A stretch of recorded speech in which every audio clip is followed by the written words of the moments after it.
राधे राधे। आप सभी का स्वागत है हमारे YouTube चैनल धर्म संसार में। आइए सुनते हैं माँ गंगा के अवतरण की पूरी कहानी। प्राचीन काल में सगर नाम के राजा हुए, जिनकी 2 केसनी तथा सुमति नाम की रानियां थी। सुमति के 60,000 तथा केसनी का 1 पुत्र था। एक बार राजा सगर ने अश्वमेध यज्ञ किया। यज्ञ भंग करने हेतु देवराज इंद्र ने राजा द्वारा छोड़े गए घोड़े को चोरी कर कपिल मुनि के आश्रम में बांध दिया। राजा ने यज्ञ के घोड़े की खोज में अपने 60,000 पुत्रों को भेजा। घोड़े को खोजते खोजते सभी पुत्र कपिल मुनि के आश्रम में पहुँचे। वहाँ घोड़े को बधा दे कपिल मुनि को चोर पाखंडी कहने लगे और उनके लिए अपशब्द भी कहने लगे। उस समय कपिल मुनि प्रभु ध्यान में मग्न थे। राजा के पुत्रों के कारण कपिल मुनि की समाधि टूट गई तथा राजा के सारे पुत्र कपिल मुनि की क्रोधाग्नि में जलकर भस्म हो गए। जब बहुत समय होने पर भी किसी पुत्र की कोई सूचना नहीं मिली तो पिता की आज्ञा पाकर अंशुमान अपने भाइयों को खोजता हुआ जब मुनि के आश्रम पहुंचा, वहां उसे गरुड़ मिले, जिन्होंने संपूर्ण घटना स्वयं देखी और अंशुमान को उसके भाइयों के भस्म होने का सारा वृतांत कह सुनाया।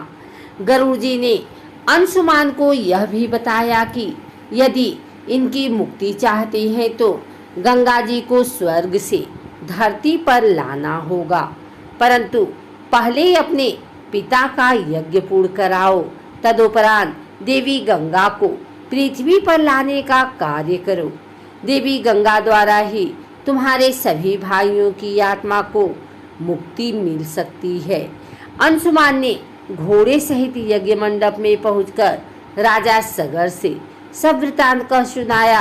अपने भाइयों की आत्मा की शांति के लिए अंशुमान ने देवी गंगा को पृथ्वी पर लाने के लिए तप किया, परंतु वे असफल रहे। अंशुमान की मृत्यु के बाद उनके पुत्र दिलीप हुए। दिलीप ने भी देवी गंगा को पृथ्वी पर लाने के लिए तपस्या की, परंतु उन्हें भी सफलता नहीं मिली।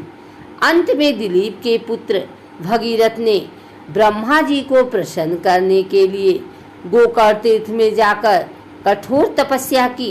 कई वर्ष बीत जाने पर ब्रह्मा जी ने भगीरथ की तपस्या से प्रसन्न होकर पृथ्वी लोक पर आने का वरदान दिया। अब समस्या यह थी कि ब्रह्मा जी के कमंडल से छूटने के बाद पृथ्वी पर किसी में यह शक्ति नहीं है जो गंगा के वेग को संभाल सके। ब्रह्मा ने बताया कि भूलोक में भगवान शंकर ही हैं जो देवी गंगा के वेग को संभाल सकते हैं, इसलिए तुम भगवान शिव से प्रार्थना करो। भगीरथ एक अंगूठे पर खड़े होकर भगवान शंकर की आराधना करने लगे। उनकी कठोर तपस्या से प्रसन्न होकर शिवजी गंगा जी को अपनी जटाओं में संभालने के लिए तैयार हो गए। जब देवी गंगा ब्रह्मा जी के कमंडल से पृथ्वी की ओर बढ़ी तो शिव जी ने गंगा की धारा को अपनी जटाओं में समेट लिया। बहुत वर्षों तक गंगा शिव जी की जटाओं से निकल नहीं पाई। तब भगीरथ ने शिव जी से देवी गंगा को जटाओं से मुक्त करने की विनती की। इसके बाद शिव जी ने अपनी जटाएं खोल दी और देवी गंगा जटाओं से निकलकर हिमालय की घाटियों में कल कल निनाद करके मैदान की ओर बढ़ रही थी। उसी मार्ग में ऋषि जून का आश्रम था। गंगा के शोर से ऋषि जून की तपस्या में विघ्न आ रहा था, जिससे क्रोधित हो ऋषि जून गंगा को पी गए। भगीरथ के प्रार्थना करने पर उन्हें पुनः जांघ से निकाल दिया। तब से गंगा को जाह्नवी या जहूपुत्र कहा जाने लगा। अनेक स्थानों को पार करती हुई गंगा कपिल मुनि के आश्रम में पहुंचकर सगर के 60,000 पुत्रों के भस्म अवधेशों को तारकर मुक्त किया।